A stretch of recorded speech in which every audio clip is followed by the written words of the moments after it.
Jonatas Gabetel. Mas desculpa, eu quero aproveitar também, porque eu sou da aldeia lá do Rio Grande do Sul, né? E esse rótulo saiu de lá, que foi por terra, com a minha volta agora para o Brasil. Mas eu só queria ver, há uns anos atrás, lá em 2019 ou 20, por exemplo, que se o Papito colocasse 3 zagueiros, 2 volantes e empatasse o jogo fora de casa com um jogador a mais desde os 30 minutos, se o pescoço dele não ia ser cortado na beira da estrada. E o Papito que é retranqueiro. Jonatas Gabetel, do GE. Globo. Aproveitando até, primeiro, boa noite, Odair. Às vezes gasto muito dinheiro com bastante ofensivo, mas dentro de campo é retranqueiro e os outros que são ofensivos ganham menos, viu, Lara?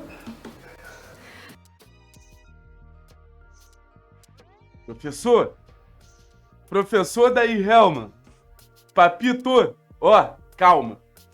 Eu trouxe essa temática dos recentes desabafos do Odair nas coletivas, porque no final das contas eu acho importante tomar uma aguinha aqui.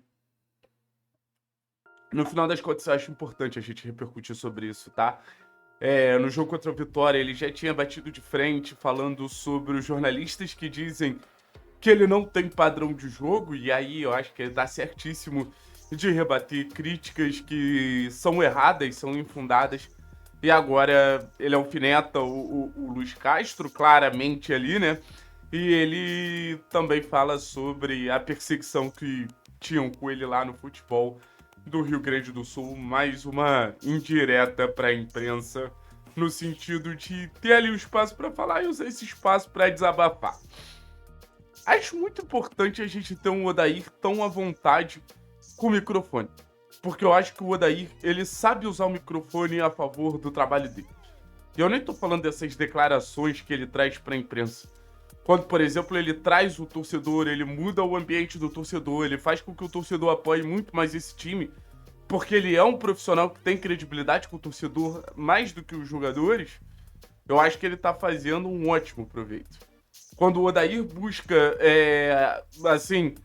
apoiar os jogadores via microfone, como fez com o Zapelli recentemente, como faz com o Portilla na última coletiva, eu acho que ele usa muito bem o microfone dele.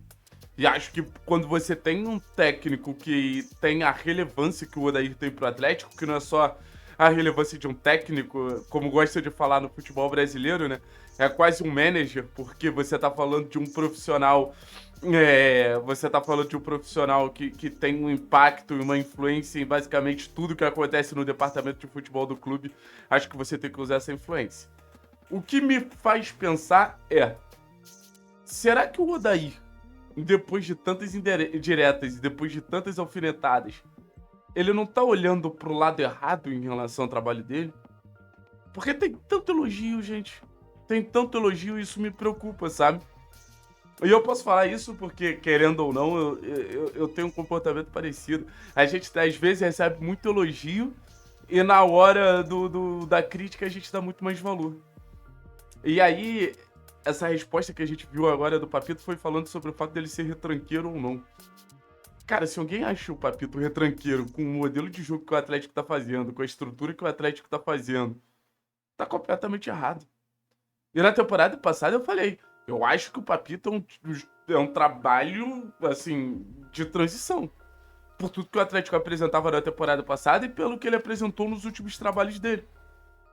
Mas não reconhecer, e aí eu falo da imprensa, o desenvolvimento e a melhora do trabalho do Odair em quesitos ofensivos, primeiro, é injusto pra caramba e segundo, é errado.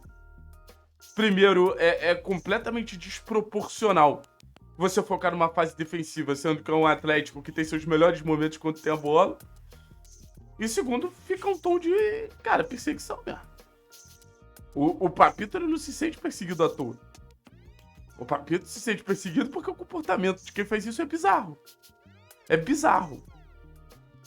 Então, assim, às vezes a imprensa precisa botar a mãozinha na consciência e fazer uma autocrítica. A gente precisa melhorar muito na análise do jogo. De forma geral, sabe? Não tô falando de nenhum personagem específico. Mas a gente vai começar a cada vez gerar mais reações dos personagens do futebol se a gente não vê o que tá acontecendo em campo e for fiel à análise, porque o torcedor tá vendo. E o torcedor tá vendo um Atlético de soluções ofensivas, o torcedor tá vendo um Atlético que quando tem que atacar, mesmo quando tem -1, como foi nesse jogo contra o Grêmio, sabe o que fazer. E aí ele chega na coletiva, vê o seu treinador sendo chamado de retranqueiro, não fecha, sabe? A narrativa não fecha. Então, se você tem o poder do microfone, se você tem o poder da audiência, o mínimo que você pode fazer é ser fiel com o que acontece dentro de campo. Você pode ter suas opiniões, mas ser fiel com o que acontece dentro de campo. E talvez o Atlético só esteja na parte de cima da tabela, até agora fazendo o campeonato tranquilo, pelas soluções ofensivas que o Odair criou, por exemplo, mudando completamente a maneira do Viveiro jogar, mudando completamente o perfil do Viveiro. De um atacante de transição para um atacante muito mais de área. Então até os principais jogadores do Atlético estão se adaptando a uma construção muito mais elaborada. E não tem como não dizer que isso não vem do Odair. Isso vem, óbvio, de um movimento de longevidade do trabalho do Odair, mas isso não tem como falar que não vem de tudo que o Odair vem construindo. Não tem como não falar que não vem de tudo que o Odair vem plantando, vem alimentando nos últimos tempos. Então, pra mim, o Odair, ele é um profissional que ele tá sendo reativo, é inegável, mas ele tá sendo justo com o trabalho dele. Ele tá sendo correto com o trabalho dele. E assim, acho que ainda pode melhorar. Acho que é um trabalho que tem certa ofensividade, acho que é um trabalho que tem certa ousadia, mas acho que pode melhorar. E aí a gente via um trabalho com ainda mais refino técnico para decidir jogadas, mais associações, mais presença técnica de jogadores que realmente podem fazer a diferença. Mas isso a gente fala de um pequeno acréscimo em relação a um trabalho que cresceu muito em um curto prazo. Se você pegar o fim da Série B do ano passado e o início da Série A desse ano, e o fato da gente estar começando ainda um primeiro terço de campeonato, é um intervalo curto para a diferença da maneira que o Atlético tem de jogar. Ano passado, se realmente não fosse o jogo de transição, a gente não tinha solução. E aí a gente fica pensando, pô, daqui a um ano, se tudo der certo e o Odair continuar no Atlético, como vai ficar esse trabalho, né? Se em um ano já evoluiu bastante. Então o trabalho do Odair traz essa projeção de melhora a partir de um cenário de continuidade que eu acho muito legal. Mas eu entendo a raiva do Odair. Seria essa raiva, mas as manifestações do Odair. E acho que ele tá certo.